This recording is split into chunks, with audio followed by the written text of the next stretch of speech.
welcome to the show. Thank you so much for taking time and being here. Hello, Annie. Thank you so much for having me. And Marco is in Luxembourg. You're my first guest from Luxembourg, actually. Yeah, happy to hear.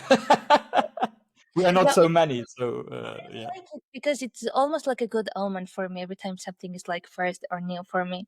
You have a very interesting background and you have scaled, bought, sold, grown businesses. You've changed the Luxembourg's and Europe's internet economy. But I wanted to start at a place. I have been thinking about risk later, and I was thinking about all the risks that I never took.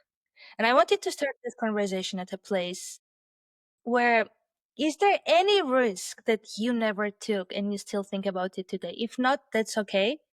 But Oh, wow, that's a great question to kick the conversation off. I love it.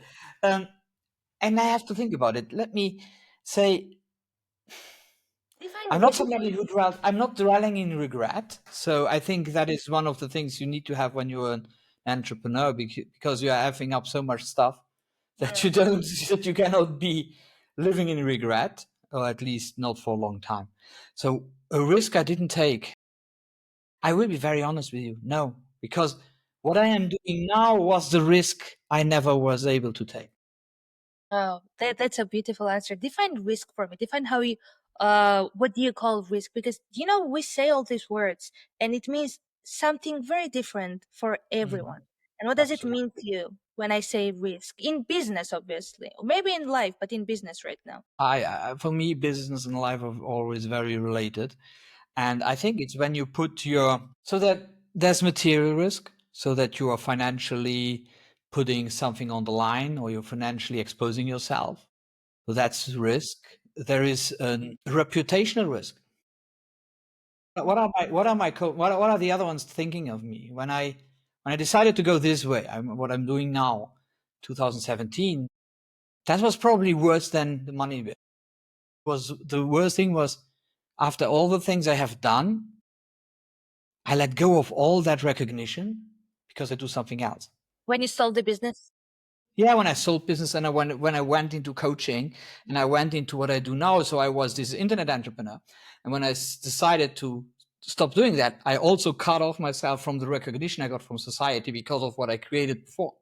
So I think that's a risk. I have a very big sweet spot for people who take that risk because it's quite rare. Financially, the more people can, but on the recognition bits, that's really difficult. I see it. You mentioned when I read about you that when you reach this outward success, it didn't reflect how you felt inward. And you talked about your father and you wanted his approval. So now that you mentioned recognition, was it a risk to let go all of that? Was your father still alive? Is he still alive? And did he was it almost like you, because you take a risk financially in the business, but then you take this internal risk where you might disappoint someone? Obviously, and he is still alive, I'm very happy about that. Oh, But yeah. at that time, um, yes, it was like, what are you doing? Everything works fine. And it's like you just have to push the next 15, 20 years through, and everything's good. But it was not possible for me. So it's at one moment in time in life, some of us are lucky enough to get this pain, which overweighs all risk. So that in a sense, the pain is stronger than the fear. And that was for me like that. And it's very difficult to explain. Even today, I have a hard time really to make it tangible for people. But what happened is that the way I lived became so unbearable to me that it was for me a question of living or dying. I was obviously not about to die, but it felt like if I continue like that, I don't know what life is there for. I don't know why I do all that. And so that pain became more powerful than any fear or risk I was taking. Mm. So many people, I have done it too. We change our lives when we almost like hit the rock bottom, and then we have to like we bounce back and we go up. And so very few of us change from inspiration. And both, I think negative emotions have this bad reputation today. And it does not have to be bad, because just simply pain brought you to here, so it was beautiful. It's just we don't like to, it feels better to change something out of inspiration, but pain has brought a lot of value, to be honest, in my life. So that's beautiful that you shared that. Yeah, and you're right. Living in a situation in a society where we try to avoid every pain. Mm, Now that still should be a goal. We are there to live a full and happy life. obviously, But yeah. if pain arrives, then there are different ways to embrace it. Then there's this way of embracing it. Now my life is over. Everything's gone. I cannot do it anymore. Blah blah blah blah blah. And you go down the rabbit hole, or you just look at it and say, okay, what does it teach me? What can I learn out of this? Where do I go from here? Mm-hmm. And obviously, when you're in pain, it's not easy to ask these questions. So it takes a lot of willpower to go. Yeah. When you feel the pain, when you stop avoiding the pain, the moment you feel it and allow yourself those negative emotions, it's almost like, okay, there is a little more room to be like, okay, what can I do about this? And to be like productive with your pain. And then that's very admirable. I have been also thinking about, I have a child, he's 7 year old. And as you said, life and business is connected. And I was thinking about what should be spending more time learning. And then I got this question of what should do you think entrepreneurs today should be more time spending to learn? What is this skill in today? Because every decade is different. Every now and then everything is changing. And today, what do you think they should spend more time on? I think you ask very good questions, so thank you very much. Uh, I have a good guest. To, I love that. So, what should they learn? What should they focus on? We should always ask the question beyond the cognitive reality. I like They that. should always go down and look at what is this emotion we talked about it, but also, so I talk a lot about cognitive intelligence, emotional intelligence, spiritual intelligence, and it's really going asking yourself where. Obviously, with 7 years old, you don't ask yourself these questions, but then again, being an example as parents, where do I come from? Where do I go? Why am I here? Are the big questions. And so, um, initiating this kind of thinking, this critical thinking, this looking at things from different angles, not being there and parrot whatever everybody parrots around you in media as much in friendship. So creating, and you're at 7 years old, you cannot really force them to do anything besides maybe playing football. Uh, but you can be that example. And I think that is what they learn by example. They learn by our example. Mm. That's what we need to do. And that's what so scarcely is out in the world exactly right now. Um, to become an entrepreneur today, you just need to take everything, nothing for face value. Like things are different, things are changing, things What are do you mean by evolving. not taking things And as well? sorry, What do you mean by that when you're saying like not take it's things as like yeah, there is just taking something. The lean startup method, Mhm. which is a framework which obviously right now is used by most of entrepreneurs and so on. That's great, but don't take it as the law. Take it as a guideline. Mm. And so what you need to teach at 7 years old is critical thinking, is not seeing everything as an absolute, but as a possibility. Because we see things obviously in our society totally as an absolute. And as an entrepreneur, very often we worship some big entrepreneur and we say, oh, he is amazing. And that's how I have to do it. But that's not what it is. It is not about what he does and how he does it. It's about what you want to do. And then you take whatever fits you yourself rather than saying, I take over. And to learn that, you need critical thinking. So everything which helps your child to be in critical thinking is And driving. question things. That's a very good answer actually, and I think not only entrepreneurs, any regular human being can use that advice. As you said, it's so interconnected. Business It advice, is. It advice like is. you can take like advice from parenting and apply it to business. For example, like leadership.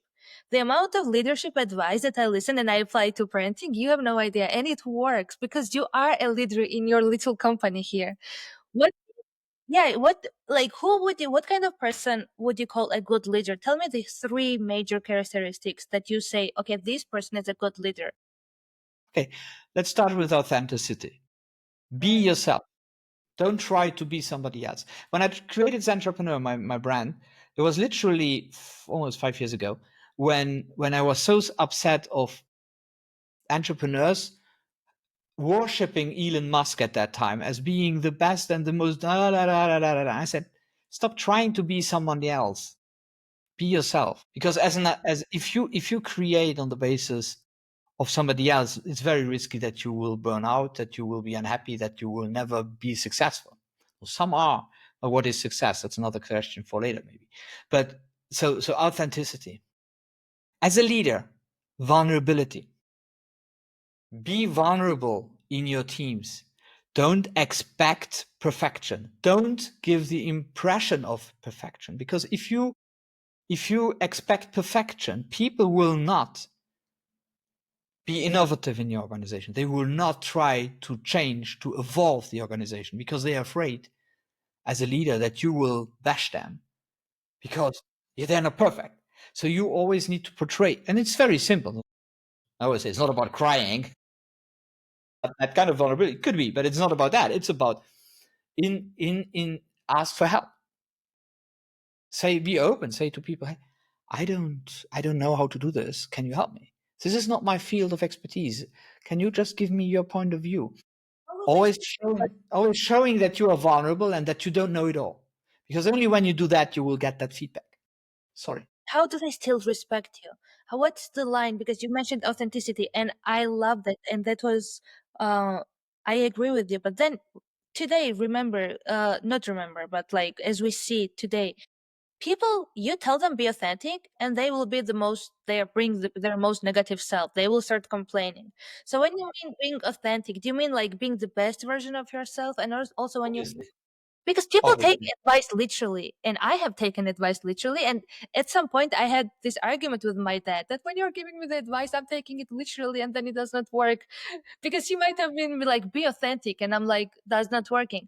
So kind of still a leader, people respect them if they're vulnerable. And what do you mean by be authentic? So two things. uh, so the third point will be boundaries, but two things. The first one is, if you are authentic, you need to ask yourself, who am I at my best self? How do I react? How am I? And write that down. I ask that question very often. And who am I when I am at my worst self? So this could be something like, at my best self, I'm passionate, I am open, I am communicative, for example. At my worst thing, it would be, I am very fast frustrated, I am short tempered, and so on. So if you do that distinction for yourself, you know where you are. It's really simple, because you observe yourself, you know exactly where you are. Obviously, we don't like to see it, look at that, but that's what we know. And so that's how you know what authentic self you are. Obviously, as a leader, you need to be there. And that doesn't mean that you cannot go there, but then be open and say, well, I really feel like shit, so sorry when I just snapped today. That's nice. That's good. But don't do it just as, oh yeah, but I'm authentic. I'm just an authentic asshole. Sorry, that is not really what you need to be as a leader. So then go work in your office very alone and don't work with anybody. Then you might just be authentic on your worst. So that's for to that question. And then how can you be respected? Is vulnerability, authenticity are not weaknesses, they are strength. And they are strength if you operate in your boundaries. You create your boundaries. You create the field in which you can operate in. And you communicate to everybody what happens when you go out of that boundary. And Mhm. then you are doing that. And you just always as a leader saying, okay, I had just yesterday, just that conversation with a customer, a coaching customer. And he said, this guy really, he literally always stepped over. So it's a great company. Everybody can can stay for 2 days at home without going to the doctor, just when they don't feel well. And most of them are really not using it, or very rarely. And when then we really have like psychological crisis, whatever. Well, he had one person in the team. He literally only worked 70% anymore. So, and he talked to him, and he said to him, listen, that doesn't work. You need to be in boundaries here. You need to create these boundaries for yourself. Worked for 3 months, and then it stopped. And then he literally said, okay, well, now I have, and he said, I have to take action, because obviously it's not fair in front of your colleagues. And he just acted on it after X amount of time. And he said, okay, well, now we're cutting these 2 days for you, because it makes no sense, because you're not playing the game. So create boundaries, communicate them, and then enforce them. And then you can be the nicest guy in the world. And you can still be nice even when you enforce them. Because what do we normally associate with not being nice is yelling, being mean, being whatever. You don't have to. You just have boundaries. You say, that's how it is. You communicate them clearly. And then you say, well, you're out of the boundaries. And you can say that in the most calm voice ever. Sorry, but well, you know the rules of the games. You accept them. You're not playing them. So now that's how it is. And then they have to handle it. But you are not getting out of your leadership, positive leadership thinking. We get angry. We indulge into these negative emotions to the external. That always has a cost on us. So we need to be very careful about that. And it's something I didn't think like that a few years ago, but I really see how important it is that I just keep my equanimity, as you call it, like really like keeping steady, even in moments of crisis, which are not crisis, but in a moment where I have to do something which is against what I really like to do, because I obviously don't like to enforce boundaries. But if I am able to keep that equanimity, then I am a better leader for myself, and I'm going to get a better leader for the other. Today, this is such a good example. Today, I had an appointment and I went at my exact time, and the owner was there, and she was like, something came up, something happened, and the person who I had an appointment with is going to be really late. And then she was joking how today is some kind of day because a lot of people are late. And then I was thinking, she was so calm about, she apologized, but she was so calm. And I was thinking to myself, here is this problem. Her this person is late for an hour, another is person for half a minute, and this owner was so calm. And I said, it's not about the problem, it's about how you look at the problem.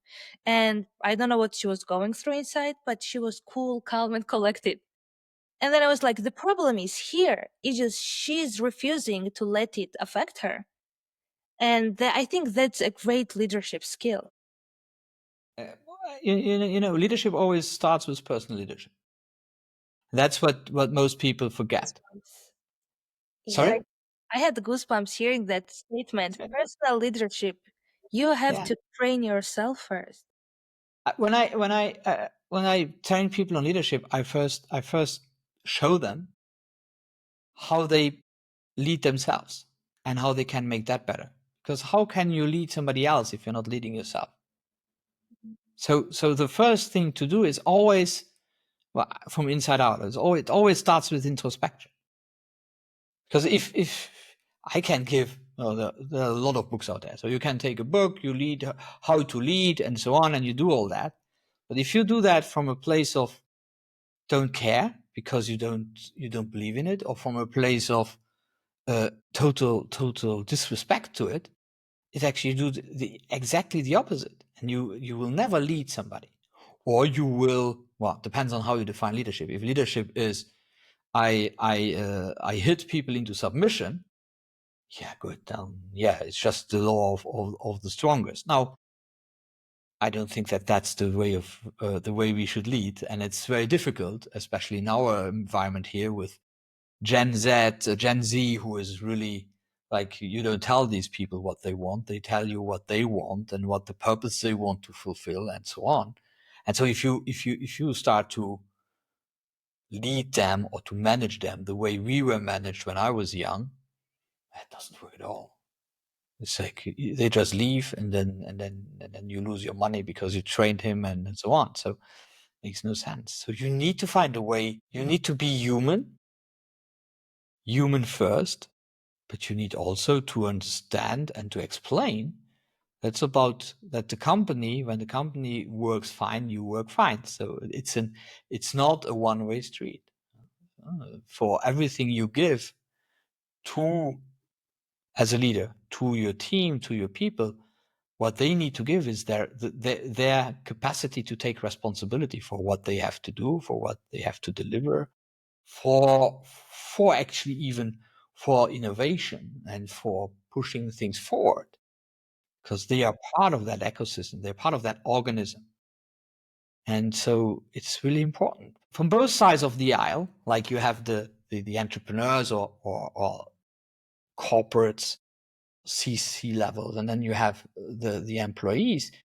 So these ones say, "Oh yeah, they're all lazy. They don't want to take responsibilities." And these ones say, "Yeah, they're only trying to pick on me and to exploit me."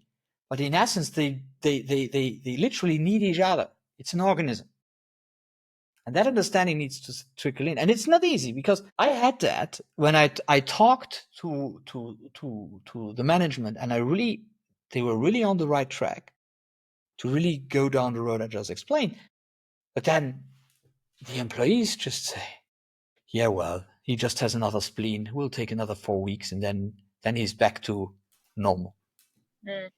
So it takes effort. It takes will as a leader to really be a humane leader. And it's not for everyone. So it if you want to be a leader, you have to choose to work on yourself, and it's You called have to choose to be. everyone, because some people might be listening and they're like, that's so hard. Then it's not for you, because whatever is for you, you will be willing to spend the time and energy on it. I have so many questions right now, but where I want to go right now is, how do you lead yourself? You made a mistake, or what, you forgot something, or something happened. What's the first thought that comes? What's the initial thinking, and how do you take yourself out of that? Obviously, I'm pretty sure you have trained yourself at this point. um Working, it's work in progress, huh? So I will not. So Always. I will not say that I'm perfect. What's your internal thinking? How do But you yes, so it's again a very good question, because uh, everything starts with awareness. It's not about the change. The change comes, but it's about awareness, and that's actually where most of coaches, or most of trainers, in my opinion, are failing, because they talk about change. Change is always the second step. I It's agree. about awareness. I need to know. I need to understand. I need to hear that thought. If I don't hear that thought, what do I change? So what do? Is I trained myself to more and more see the thoughts which are coming up. And so you have this framework, which is in the universal.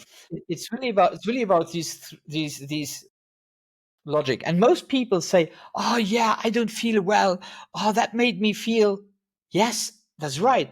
But you didn't take the effort, and you didn't train yourself to know what made you feel. So you don't know the thought. If you know the thought, then you can change that thought. So how do you do that? You use affirmations, you use mantras, I give this very stupid example, well, not stupid, but an example, which was at one moment in my time, I was really very down. And every morning when I got up, I literally had, the first thought I had was, how will I survive today? Yeah, we all have been there. And that was very, very bad for me. And I trained myself to have the thought, to change this thought into, today is the best day of my life. It changes your life. And these mantras, affirmation, very often they need to sound with you. So if I give you some, it might just work for you, but it doesn't have to. So you need to get into this first, aware of the thought. It's like, A very personal example, which I am working through right now. It became obvious a few months ago, or maybe a year ago, which is very interestingly, I feel jealousy. I never thought that I did, but I obviously did probably my whole life. Jealousy in the sense that when somebody gets recognition somewhere, I said, shit, why does he that and not me? Mhm. But now you can say, oh yeah, that is stupid and random. No, it isn't. Because it was running my life in the background because I was never aware of that. But now I see it. So now I have a choice. I have a choice to say, yeah, that's what I want to see. That's what I want to think. Or I say, well, I'm happy for him. So simple. But you cannot use that I'm happy for that person as long as you don't know that you have that other thought. So the way to go there is really going there. So now it's really awareness and then changing the thought. Now, how do you get there? Because this is still very, very unpractical in a sense. Is I found for myself, I really got there through meditation and through the fact that I ever go deeper in the understanding of myself. So that's a commitment I have to myself. So the first and most important thing in my life is how can I go deeper of the understanding of who I am and how I work as a person. And that's not an ego trip. It sounds maybe like it. It's not an ego trip. It's actually the only way how I'm able to serve. Because when I do that, then I can really serve from a place of authenticity. So it's so powerful for me to always just, okay, ask myself, okay, what is that giving me? What does that teach me? And always looking inside, reading stuff which is making me grow, not go down. Having, for me, it's faith. So I have a lot of faith, and so, but it wasn't always. Huh? It's something which came into my or came back into my life only a few years ago. But it is really something which is very important for me because it, I talked about spiritual intelligence before, because it allows us to really hone these capacities of love, of purpose, of sacredness, of equanimity, of discernment, and really look at it and really, yeah, find that place of calm where you are able to see the thoughts and then able to change them. There's nothing more important in life because that's why we are here. We do business, we do entrepreneurs. That's great.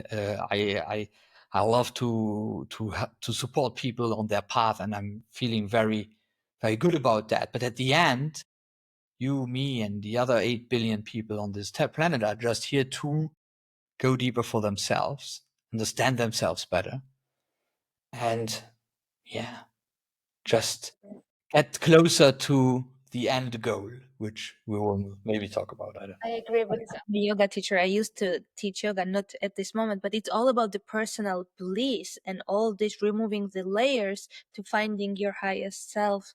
Marco, as my mom said, when since the moment I was born, I was asking questions. So, like, I can ask you questions nonstop for the whole day. That's not the case, but we don't have any more time right now. But I want you mentioned serving, and you meant how much you want to serve other people. And what are some ways that you bring value today and serve people? And where can people find you and learn about you and all the other amazing things that you have done that we have not touched? So thank you for the question. I call myself a speaker, teacher, coach. So I do public speaking. I around deeper and less deeper topics, mainly around leadership, mainly around how to better new work, new ways of creating happiness in the workplace. I do workshops, a lot of workshops with C-level teams, with shareholders, and so on, around strategy, but also how to find and define what I call the growth identity, how they can have the basis clear so that they can work on strategy. So that's a very important part I'm working on. Yeah, and then I'm coaching. So from being the seeding the plans as a keynote speaker to really go deep with people into wherever is their topic is what I'm doing. So yeah, how can you look me up? Just look me up at entrepreneur.com, which is my brand and website, or find me on LinkedIn and just book a call. Just click the button and book a call if you want. Will be in show notes for the people listening. Thank you very much. Before I ask you my last question, is there anything that we did not get to touch or I didn't get to ask you, but then it came up and you just wanted to add to this conversation? Yes, but that's the same thing then with you asking questions. I can go on for an hour or two just Yeah. speaking. So, oh, that's not the goal. Let me choose one thing. I found out for myself and in my work that um, for our lives and for our companies, it's not only about the purpose. It's not only about the why we do things, but it's also about who we are. Because only if we really define who we are, we can really know why we do what we do. And so I really love to help people and organizations, because it's really fun with organizations, because it's so many people having their idea around it and so on. It's really fun. To give them the possibility to look at that and to drive with that their strategy in these uncertain times, because now they do it based on who they are and not based on whatever perception or projection somebody else is pushing. Love that. I think it is really about being who you are. So many times I have listened to the podcast and I'm like, I like this woman or a man as a person. So I believe in what they're saying and I would look up their website or their product and I'm like, I want to buy from you because it's about who the person is and it's about the personal brand and why it's called the personal brand. So that's an amazing reminder of who we are to understand that. And my last question, as usually to everyone, is to leave me and listeners with a message. And it can be anything from a quote to a book or some idea or something that is in your heart right now. What would it be? It's out of context, but I talk about it very often right now. And so it's a quote from Anthony Robbins, and it is trade your expectations for appreciation. Gratitude. Yeah. Oh my God, yes. Such a good way to say it because we always talk about this, all this expectation. This isn't happening or this is happening. And what is happening? What do we have? What is happening for ourselves? Yeah, I love that. And it made me emotional. I'm such an emotional being. That's good. Yeah, I came to accept that because that allows me to feel and be curious and there to just feel people. So I came to learn that it's a good thing. But Marco, thank you so much for your time and for this knowledge. And for me personally, the takeaway is leading yourself first because that's a word game. You know, I can use that and be like, okay, Annie, lead yourself. Huh? As I would do for my son, I can lead myself into doing or not doing something and inspire myself. So that's the biggest takeaway for me personally. And thank you for your wisdom and nuggets of Thank you for wisdom. your time. It was amazing. Have a great rest of your day. And for the listeners, have an amazing day or night wherever you are. And until next time.